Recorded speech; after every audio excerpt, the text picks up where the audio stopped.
It's the second day of padded practices, and we've got temperatures in the mid-70s with a slight breeze in East Rutherford, New Jersey. Hi again, everybody. I'm Paul Dottino with Super Bowl champion center Shaun O'Hara. So glad you could join us for the Giants training camp report presented by Investors Bank. Now, Shaun, the Giants will have a light day tomorrow and then fully padded practices on Friday and Saturday. As a lineman, how much do you look forward to getting the pads on and starting to hit like the guys are doing this week? Yeah, well, I tell you what, nothing's better than putting on full pads when it's 70 degrees. So right now the sweat factor is minimal. I know all of the offensive and defensive linemen love it. Now there's Nick Gates airing out the girth right there. There's the picture of a hog molly right there. And you know, look, when you get the pads on for offensive linemen, that also means bring on the knee braces. But this is where you get better. And as much as the previous practices were good mentally, we're good for speed, we're good for technique work, getting your hands inside, combination with all that stuff. As offensive lineman, you're only as good as the guy next to you. And combination blocks and the ability to play with power, you can only do it one way, and that's with pads. And that's what we're seeing right here. We're going to see, this is a left guard and left tackle combination block right there, taking the defensive tackle back to the linebacker. This is so crucial to the run game. We're seeing Andrew Thomas, 4th overall pick from last year at left tackle, big number 78. And that looks like Wiggins in at left guard, number 79. There you see Ben Wilkerson coaching him up. Now, footwork right here, Paul, this is so crucial. Now, this is not full speed. This is, half speed, 3/4 speed. But what this is teaching is angles. Now, the guard on this combination block is the post guy, and he's supposed to set up the 3 technique with leverage, post him up, and then the tackle comes in and gets movement. So that's really what they're working on. And then the center over here is working on his back block. So this is essentially working a scheme power play to the left. The backside right guard would be pulling, and there you see the left guard and left tackle are combo blocking up to the linebacker. We can look at Devontae Downs, a guy who excelled on special teams at linebacker last year. Giants have a lot of guys who are fighting not only at the offensive line position for spots on the depth chart, but also at linebacker. And Shaun, I think these are 2 of the positions people are going to be very interested to watch once the preseason games start on the 14th against the Jets. Yeah, no doubt about it. And this is T.J. Brunson. Obviously, he had some big plays last year. I think for Devontae Downs, he was very impactful on 3rd down. And, you can create a little bit of a niche for yourself as a linebacker. You can contribute on special teams. And then if you can be a really good cover linebacker on 3rd down, that's where you see a lot of offenses spread defenses out. They try to get that one-on-one matchup, running back versus a linebacker. And, Devontae Downs did a great job in coverage. It was Blake Martinez rocking the X-Tech shoulder pads right there. It's great to see the captain of the defense out there, 5'4". I mean, what a monster he was in the middle of this defense, not just from a physical tackling standpoint, but mentally getting everybody on the same page, making sure that the front was lined up correctly and that the guys behind him were getting all the right coverages and everybody was in sync. So that's a big part of that defense, basically the quarterback of that defense. Well, I think that's what's interesting for the Giants because they know he is rock solid, but the other inside linebacker spot right now is up for grabs. There are a number of candidates trying to fit in. Even Carter Coughlin and Cam Brown have taken some snaps inside, and they were primarily outside guys last year. So whoever winds up winning that job, they know they can lean on Blake. Yeah, Cam Brown was an interesting guy last year to watch. I mean, he excelled on special teams. I thought he was phenomenal on kickoff. He really showed his speed and his length. I think as a Sam linebacker for Cam Brown to be on the line of scrimmage, that's where he's at his best. You put him out in space now, it's a little bit different for him. Carter Coughlin, I think, for him to be on the line of scrimmage, but drafting Azeez Ojulari kind of changes the dynamic there a little bit because he's a guy you want coming off the edge. You want him to have his hand down in the dirt. And as we look at the strength of the defense last year, the secondary, this is, for them, when the pads come on, it's not as different as it is without pads because for them, it's all about speed and the hand battles that they have with receivers. But sure. When the pads come on, here's where the emphasis is on the secondary. Now it's when you have a tackling drill, right? Because a lot of times offenses try to game plan, we're going to block everybody but the corner. We're going to make your corner tackle. We know you can cover, but can you come up and make a tackle? Can you make the safety, Logan Ryan, come up and make a tackle? One of the things that Joe Judge had told us was that during the first week of camp, when guys were only in shells, that was a time when you did a lot of passing. Because now that you've got the pads on, you want to do more running because there's contact in the trenches. So as you said, a lot of good work for the wide receivers and defensive backs during the first week. Yeah, and I think when you look at the secondary, when it comes to tackling, your feet are so much more involved in a tackle. If you're coming from the safety position or from the corner, you have to close that gap as you come up to the tackler. So it's definitely more involved from an angle standpoint and from a speed standpoint, which is why you see so many of the drills that Coach Joe Judge has implemented since he came here last year in defensive drills, pursuit, angles of pursuit, breaking down once you get to that ball carrier. That's such a vital aspect of tackling, and you can't practice it enough. We saw Daniel Jones a second ago as the Giants are going through some passing drills. As a center, how long does it take for a quarterback and a center to truly feel comfortable as if it's a hand in a glove? I mean, Nick Gates is going to be entering his second year at the center spot.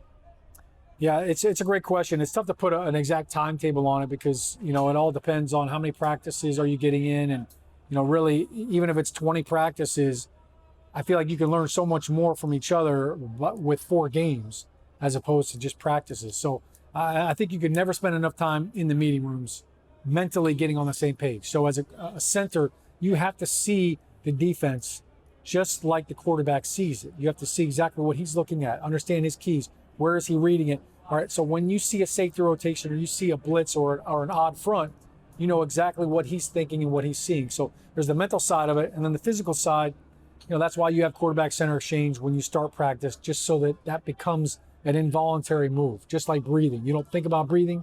You don't think about snapping the football. It just happens. Well, one of the things I know the Giants are happy to see is that Gates is back as the second-year starting center. We're getting a look here now at some one-on-one drills off of the release at the line of scrimmage as these receivers try to get free. There's Darnay Holmes, number 30, who really came on strong in the slot last year. They're looking for a lot of big things from him. And when you consider Bradbury and Jackson are on the outside, the Giants got to feel pretty good about their pass coverage. Yeah, certainly. Here you see David Sills with a nice job off the line. We saw Kedarius Toney. He's number 89. Obviously, he's a very sudden player. They're kind of phasing him into practice. But, yeah, this is a twofold drill right here. It's working on the release as a receiver and then as a defensive back, working different coverages. Sometimes it's a press coverage, bumper run. You're going to get your hands on them. Sometimes you're going to slough off. And I think this is a big part of, as a defensive back, all right, how do I anticipate a move? And there's a nice little shimmy and shake right there by Dante Pettis. Your Sterling Shepard against Adoree Jackson. One of the things we've been told by the wide receivers is that Bradbury is bigger and more physical than Jackson, but Jackson has some more quicks at the line. And they enjoy the fact that the Giants are flopping the corners and the receivers so that everybody gets to work against everybody else, so that they see a variety of looks, thinking that will help them once they get into the regular season. Yeah, no doubt about it. I mean, you can't see enough in training camp, and anytime you can switch up the looks, it definitely helps because you kind of start to get to know your teammates and their tendencies, and you can kind of cheat things a little bit in practice. So this is good. But as you can see, it's really the first 5 yards. So it's not a full field drill. It's not a full 100% going all the way down the field. So they're kind of keeping it contained so they don't have anybody running too far or too long and then dealing with a soft tissue injury. What's funny, Shaun, some players are taking up martial arts. Amadi Toomer, remember, used to take martial arts classes during the offseason because hand fighting is so much a part of the game. And even you as a lineman understand that. Yeah, no doubt about it. There's Kedarius Toney right there against Adoree Jackson. And that hand battle offensively, if you're a receiver or, if you're a gunner on special teams, which that drill looks very similar to as well, you want to clear their hands. You don't want to let them get a jam on you. Or, sometimes they'll grab your jersey, the defensive player will. So you have to clear that hand. You've got to chop it. So that martial arts teaches you to do it without stopping your feet. And then defensively, Bruce Lee always said the first meaningful contact wins. And that's what they're trying to do defensively. There's Kedarius Toney. He's getting his most work today that we have seen. Remember, he had to come out of the protocol, and the Giants did was they ramped him up conditioning-wise, then gave him some special teams drills, and now we're seeing more and more wide receiver drills with Toney. The one thing you don't have to worry about with him is speed. You know, everybody says, look, the speed of the game is different going from college to the pros. He will have no issue with that. I have no doubt. I think for him, the key is just going to be learning the offense, making sure that you know where you are at every formation, and you can't just learn one spot. You need to learn all of the spots. But then I think his ability early on, we will see in special teams as a returner. They're going to try to find ways to get him the football, kind of let him get his feet wet a little bit as he enters the league, but he's no doubt an explosive player, very sudden, and I know everybody can't wait to see him do some damage. Where do you stand in using him as a gadget receiver on end arounds and reverses, and even maybe a wide receiver option where he throws the ball, because he is so multifaceted? Well, I think it's a no-brainer, and when you have a guy that can get to the perimeter as fast as he can, now all of a sudden the jet sweeps become a part of it, the reverses, like you said, but even a screenplay to get him out in space. And if he can make one guy miss, now all of a sudden that's big explosive play. That's something that the Giants didn't really have offensively last year. When Saquon went down in week 2, their big play ability just kind of dwindled. And I think that's, you know, where you look at the offense and you say, man, it was really tough sledding. It had to be an 8, 9, 10 play drive to get a touchdown. You didn't have many 2-play highlight reel plays. And you can't bank on that every single drive, but it's certainly nice to have that element to your offense. Shaun, can you explain to the fans what we're seeing here now? Because it looks like the Giants are running through a play, but in reality, they're only going at half speed, and then they're shutting the play down as soon as Daniel Jones gets rid of the ball. So what is the purpose of this particular drill? Well, these type of drills, you're going offense versus defense, but it's not full speed, like you said. It can be a thud tempo. You're really just trying to figure out protection-wise, formation-wise. Up front, also, it looks like they're working some twist games as well. You could see Leonard Williams there coming on a little TT twist against Nick Gates. So you're kind of working on passing off twists up front without going full bore, full speed, because sometimes bodies end up falling down, and that's how you get guys tripping up on each other. Got a chance to see Jason Garrett there, the Giants offensive coordinator, going over the plays. And also, I thought I saw a quick cameo of Phil Simms, Giants legend, out here at training camp today. He and his son Chris are both in attendance, and it's always good to see Giants legends. In fact, we just heard the other day Joe Judge talk about how important it is for Giants alums to come back and talk to these guys. You know, I think it's great for the players right now to see the guys that are still invested in being a Giant. And there's Phil right there. And talking to Dr. Russ Warren. Another long-time Giant. Plugging away, man. It feels like he's been here for 100 years. But, yeah, Phil, you know, was such a big part of this Giants franchise.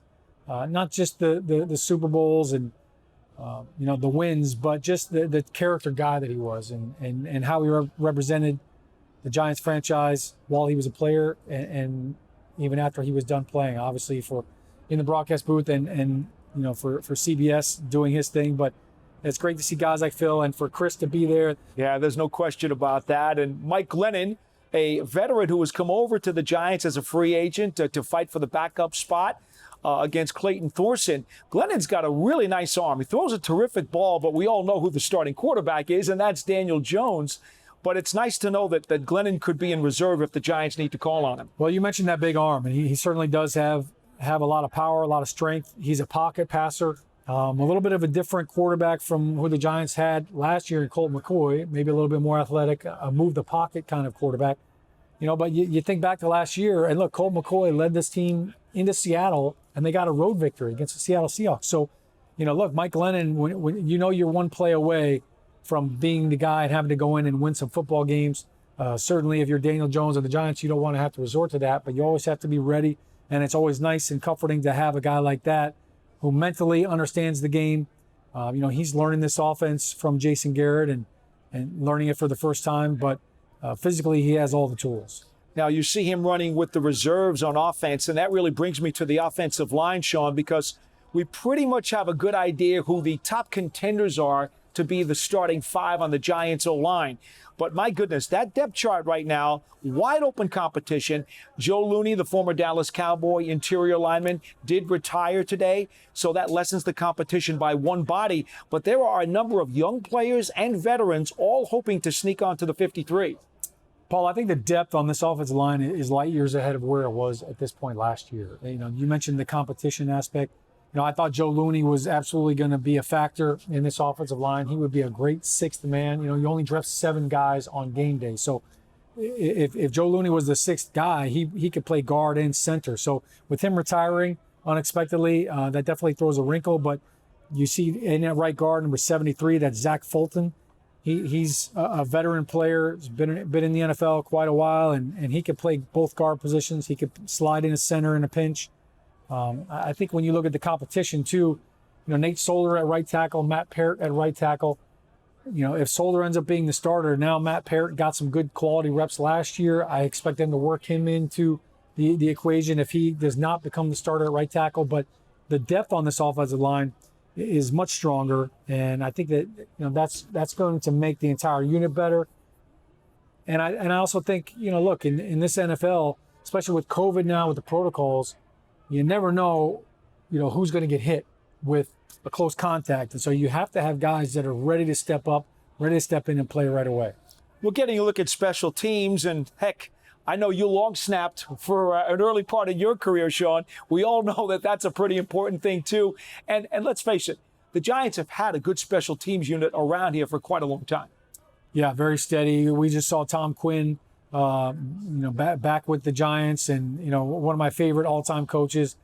He and Thomas McGahee have both done a great job here for the Giants. And I think when you look at the special teams, every practice that I've been to this year already, Paul, they're working special teams 3 to 4 times. There were times where I remember playing, we only had maybe 1 special teams period, maybe 2 if you counted the walkthrough before practice. So it's absolutely a point of emphasis. It's something that Joe Judge believes in, obviously with his background, but it's something that gives players another opportunity to make an impact on this team and to solidify a roster spot. So it's absolutely an integral part of this. The long snapper is much like an offensive lineman. You're doing a great job if they say nothing about you. If they say your name, you probably did something wrong. Well, Casey Kreider's got that locked down pretty good. Yeah. We get a look at Jabril Peppers, by the way, in the return game. There's Riley Dixon going to kick a couple of punts toward him. And that brings up an interesting question about whether or not Jabril Peppers should double as a safety and punt returner. He wants to do it. We've talked about him many times over the course of the offseason that maybe many fans would like him not to do it and maybe put Toney back there. Well, look, I think if you have a guy that loves to do it, don't stop him from it. Don't hold him back. And, anytime you're a returner, the number one question is, can we trust you? Can we trust you to catch the ball, to secure the football?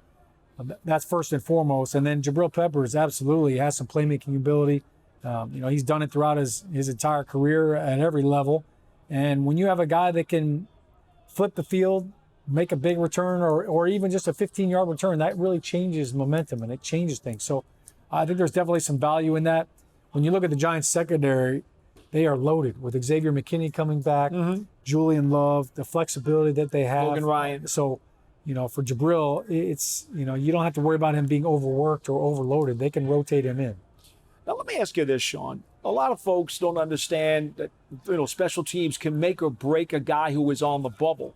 Offensive lineman-wise, do you think there'll be much credence at all, or maybe not, that if an offensive lineman wants to make this team as a backup, not only does he have to function as an offensive lineman, but does he have to give them something on specials, or does he not?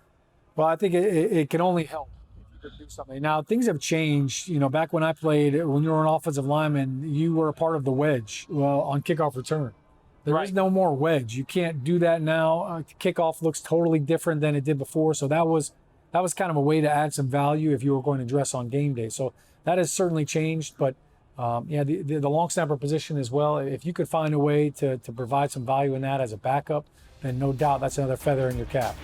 Shaun, it's been a lot of fun. Thanks for joining us. Yeah, good stuff. For Shaun O'Hara, I'm Paul Dottino. This has been the Giants Training Camp Report presented by Investors Bank. We'll see you next time.